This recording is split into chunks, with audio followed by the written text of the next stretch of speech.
Hi, ഇന്ന് ഞാൻ എൻ്റെ കിച്ചണിലെ ഹുഡ് ആൻഡ് ഹോബിനെ കുറിച്ചിട്ടുള്ള വീഡിയോ ആട്ടോ ചെയ്യുന്നത്.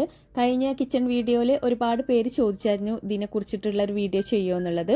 അപ്പോൾ ഞാൻ യൂസ് ചെയ്തിട്ടുള്ള എൻ്റെ ഒരു റിവ്യൂ ആട്ടോ പറയുന്നത്.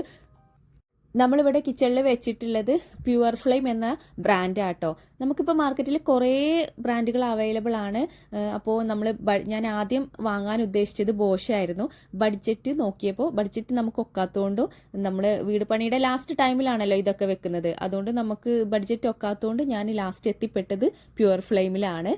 ആദ്യം തന്നെ ഞാൻ ഇതിൻ്റെ ഒരു ടോട്ടൽ റിവ്യൂ പറയാം.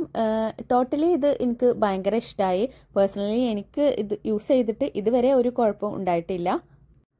നമ്മുടെ ഈ ഹുഡ് ആൻഡ് ഹോബിൽ ഹുഡ് എന്ന് പറയുന്നത് ചിമ്മിനിയും അതുപോലെ ഹോബ് എന്ന് പറയുന്നത് സ്റ്റൗ ആണ്.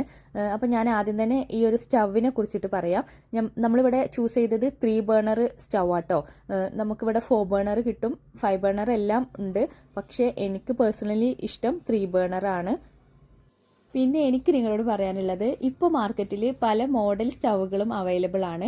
പക്ഷേ നമുക്ക് സ്ഥിരമായിട്ട് യൂസ് ചെയ്യാനാണെന്നുണ്ടെങ്കിൽ നമ്മൾ നോർമലായിട്ടുള്ള യൂസ് ചെയ്യുന്ന നല്ല മോഡലുകൾ, നല്ല ഭംഗിയുള്ള സ്റ്റൗകളൊക്കെ ഇപ്പോൾ അവൈലബിൾ ആണ്. അങ്ങനെ മോഡലൊന്നും നോക്കാതെ നോർമൽ നമുക്ക് ക്ലീൻ ചെയ്യാൻ ഈസി ആയിട്ടുള്ള ഇത് നോക്കി വാങ്ങാമെന്നാണ് എനിക്ക് ഏറ്റവും നിങ്ങളോട് പറയാനുള്ളത്. അല്ലാതെ ഒരു ഷോ കിച്ചണിലൊക്കെ വെറുതെ ജസ്റ്റ് ഷോക്ക് വേണ്ടി മാത്രം വെക്കാനാണെന്നുണ്ടെങ്കിൽ നമുക്ക് നല്ല അടിപൊളി സംഭവമൊക്കെ വാങ്ങാം. പക്ഷേ നമുക്ക് സ്ഥിരം യൂസ് ചെയ്യാനുള്ളതാണെന്നുണ്ടെങ്കിൽ നോർമലായിട്ട് നമുക്ക് ക്ലീൻ ചെയ്യാൻ ഈസി ആയിട്ടുള്ളത് നോക്കിയിട്ട് തന്നെ വാങ്ങാം. എടുത്ത് പറയാനുള്ളത്, നമ്മൾ കുക്ക് ചെയ്യൂലേ, അതുപോലെ വെള്ളമൊക്കെ വെക്കുമല്ലോ, ചായക്ക് വെള്ളമൊക്കെ വെക്കുമ്പോൾ പെട്ടെന്ന് ചൂടായി കിട്ടും. ഫുഡൊക്കെ ഉണ്ടാക്കുമ്പോൾ പെട്ടെന്ന് അങ്ങോട്ട് ചൂടായി കിട്ടും. അതാണ് ഏറ്റവും വലിയ ഗുണം. പിന്നെ നിങ്ങൾ ഹോബ് വാങ്ങുമ്പോൾ ശ്രദ്ധിക്കേണ്ട ഒരു കാര്യം, നമ്മളെ ഹുഡിനേക്കാളും ചെറുതായിരിക്കണം കേട്ടോ ഹോബ് വരേണ്ടത്. പിന്നെ നിങ്ങൾ ഹോബ് വാങ്ങുമ്പോൾ നിങ്ങളെ കൗണ്ടർ ടോപ്പിനനുസരിച്ചിട്ടുള്ള ഹോബ് വാങ്ങുക. അതിൻ്റെ വിടുത്ത് കൂടി പോയാൽ നിങ്ങളുടെ ടൈല് കട്ട് ചെയ്യാനെല്ലാം ബുദ്ധിമുട്ടായിരിക്കും. പിന്നെ ഇത് കണ്ടോ, ഈ ഒരു വൈറ്റ് കളറിലുള്ളത് ഇതിൻ്റെ ഇഗ്നേറ്റർ ആണ്. ഓരോ ബർണറിൻ്റെ അടുത്തും ഇതുപോലെ ഉണ്ടാകും. ഇതിൽ നിന്നൊരു നമ്മൾ നോബ് ഓപ്പൺ ചെയ്യുമ്പോൾ ഇതിൽ നിന്നൊരു സ്പാർക്ക് വരും. അങ്ങനെയാണ് നമ്മുടെ ഗ്യാസ് ഓൺ ആവുന്നത്. അതിൻ്റെ തൊട്ടടുത്തിട്ടുള്ളത് നമ്മൾ പാലൊക്കെ തെളിച്ച് പോകുമ്പോൾ ഓട്ടോമാറ്റിക് ഓഫ് ആവാനുള്ള ഒരു സംഭവമാണ്. എന്തെനിക്ക് അതിൻ്റെ പേരറിയില്ല കേട്ടോ. പിന്നെ ഈ 3 നോബും മെറ്റലാണ് കേട്ടോ. ഈ 3 നോബും പ്രവർത്തിക്കുന്നത് ബാറ്ററിക്കാണ്. ഈ ബാറ്ററി എവിടെയെന്ന് വെച്ചാൽ ഈ സ്റ്റൗവിൻ്റെ താഴെ ഇതിനൊരു സ്പേസ് ഉണ്ട്, അവിടെയാണ് കേട്ടോ അതിൻ്റെ ബാറ്ററി വെക്കുന്നത്. ഇനി നമുക്ക് ഹുഡിലേക്ക് വരാം. നമുക്ക് ചിമ്മിനി പല മോഡലിലും ഉണ്ട് കേട്ടോ. ഞാനിവിടെ സെലക്ട് ചെയ്തിട്ടുള്ളത് ഇതുപോലെ ആംഗിൾ ഹുഡാണ്. അതുപോലെ സ്ട്രെയിറ്റ് ഹുഡ് ഉണ്ട്. പിന്നെ ഒരു വേവി ടൈപ്പിലുള്ള മോഡലുകളൊക്കെ ഉണ്ട്. ഞാനിപ്പോൾ ഇവിടെ ആംഗിൾ ഹുഡാണ് സെലക്ട് ചെയ്തിട്ടുള്ളത്. ഇത് നമുക്ക് വർക്ക് ചെയ്യണമെന്നുണ്ടെങ്കിൽ നമുക്ക് ടച്ച് ചെയ്യേണ്ട ആവശ്യമില്ല. ജസ്റ്റ് ഇങ്ങനെ കൈകൊണ്ട് വേവ് ചെയ്താൽ തന്നെ ഇത് ഓപ്പൺ ആയിട്ട് വരും. അതുപോലെ നമുക്ക് സ്പീഡ് കൂട്ടണമെന്ന്, ഇത് 3 സ്പീഡ് ടച്ച് കൺട്രോളാണ്.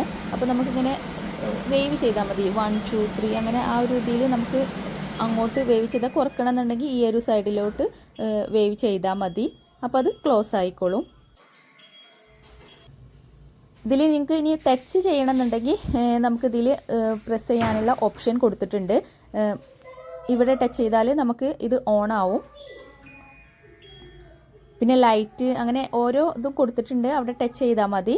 ഇപ്പോൾ ഇതാ നമ്മുടെ ഇത് ഓൺ ചെയ്തിട്ടുണ്ട്. ഇതിൻ്റെ 2 സൈഡിലും നമുക്ക് LED ലൈറ്റ് വരുന്നുണ്ട് കേട്ടോ.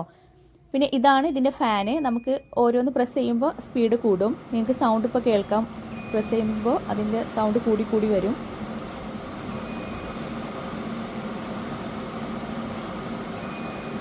ഇതിപ്പോൾ ഓഫ് ചെയ്ത്. ഈ ഒരു ഹുഡ് വരുന്നത് ഹീറ്റ് ഓട്ടോ ക്ലീൻ ആണ്. ഇതിലാണ്, ഈ ഒരു ട്രേയിലാണ് നമ്മൾ കുക്കൊക്കെ ചെയ്ത എണ്ണമഴക്കും കാര്യങ്ങളൊക്കെ ഉണ്ടാവുമല്ലോ, അതിലേക്ക് ഓയിൽ കളക്റ്റായി വരുന്നത് ഇതിലാണ്. പക്ഷേ ഇത് കുറേ കുക്ക് ചെയ്ത് കഴിഞ്ഞാലാണ്, ഒരു 6 മാസം ചിലപ്പോൾ 1 ഇയർ ഒക്കെ കഴിഞ്ഞിട്ട് നോക്കിയാൽ മതി. ഇതിപ്പോൾ ഞാൻ ഓൾറെഡി ക്ലീൻ ചെയ്തതാണ്. ഇതിൽ അധികമൊന്നും ഇല്ലായിരുന്നു. കുറേ കുക്ക് ചെയ്യുമ്പോഴാണ് അതിലേക്ക് ഓയിലൊക്കെ കളക്റ്റായിട്ട് വരുന്നത്. അപ്പോൾ ഇന്നത്തെ ഹുഡ് ആൻഡ് ഹോബിനെ കുറിച്ചിട്ടുള്ള വീഡിയോ ഇത്രയേ ഉള്ളൂ. അപ്പോൾ നിങ്ങൾക്ക് എന്തെങ്കിലും ഡൗട്ട് ഉണ്ടെങ്കിൽ ഇനി കമൻറ്റ് ചെയ്താൽ മതി. അപ്പോൾ എനിക്ക് നിങ്ങളോട് പറയാനുള്ളത്, നിങ്ങൾ ഹുഡ് ആൻഡ് ഹോബ് വാങ്ങുമ്പോൾ, ഞാനിപ്പോൾ ഹുഡ് ആൻഡ് ഹോബ് വാങ്ങിയിട്ടുള്ളത് പ്യുവർ ഫ്ലെയിം ആണ്. നിങ്ങൾ ഏത് ബ്രാൻഡാണ് വാങ്ങുന്നത് എങ്കിലും ക്വാളിറ്റി നോക്കിയിട്ട് വാങ്ങുക. നമ്മൾ പ്രൈസ് കുറവുള്ളത് വാങ്ങുമ്പോൾ അതിൻ്റേതായ പ്രോബ്ലംസ് ഉണ്ടാവും. അപ്പോൾ ക്വാളിറ്റി ഉള്ളത് വാങ്ങുമ്പോൾ നമുക്ക് നന്നായിട്ട് യൂസ് ചെയ്യാം. നമുക്ക് കുറേ കാലം യൂസ് ചെയ്യാനുള്ളതാണല്ലോ. അപ്പോൾ അതുകൊണ്ട് നമ്മൾ ക്വാളിറ്റി കൂടുമ്പോൾ അതിനനുസരിച്ചുള്ള പ്രൈസും വ്യത്യാസം വരും. എനിക്ക് അങ്ങനെയാണ് തോന്നിയിട്ടുള്ളത്. ഇപ്പോൾ ഞാൻ യൂസ് ചെയ്യുന്നത് അത്യാവശ്യം ക്വാളിറ്റിയുള്ള പ്യുർ ഫ്ലെയിമിൻ്റെ ബ്രാൻഡാണ്. ഇത് ഒരു ഇന്ത്യൻ ബ്രാൻഡാണ്, ഇൻ്റർനാഷണൽ ബ്രാൻഡൊന്നുമല്ല. നമുക്ക് ഇൻ്റർനാഷണൽ ബ്രാൻഡിലേക്കൊക്കെ പോകുമ്പോൾ നല്ല പ്രൈസ് ആവും. അപ്പോൾ അതുകൊണ്ട് എനിക്കിത് യൂസ് ചെയ്തിട്ട് എനിക്ക് ഒരു കുഴപ്പവും ഇതുവരെ ഉണ്ടായിട്ടില്ല. അപ്പോൾ നിങ്ങൾ ചൂസ് ചെയ്യുമ്പോൾ ക്വാളിറ്റി നോക്കിയിട്ട് തന്നെ ചൂസ് ചെയ്യാൻ നോക്കുക. അപ്പോൾ ഇന്നത്തെ വീഡിയോ ഇത്രയേ ഉള്ളൂ. ഇനി എന്തെങ്കിലും ഡൗട്ട് ഉണ്ടെങ്കിൽ നിങ്ങൾ കമൻറ്റ് ചെയ്യുക. Okay, by.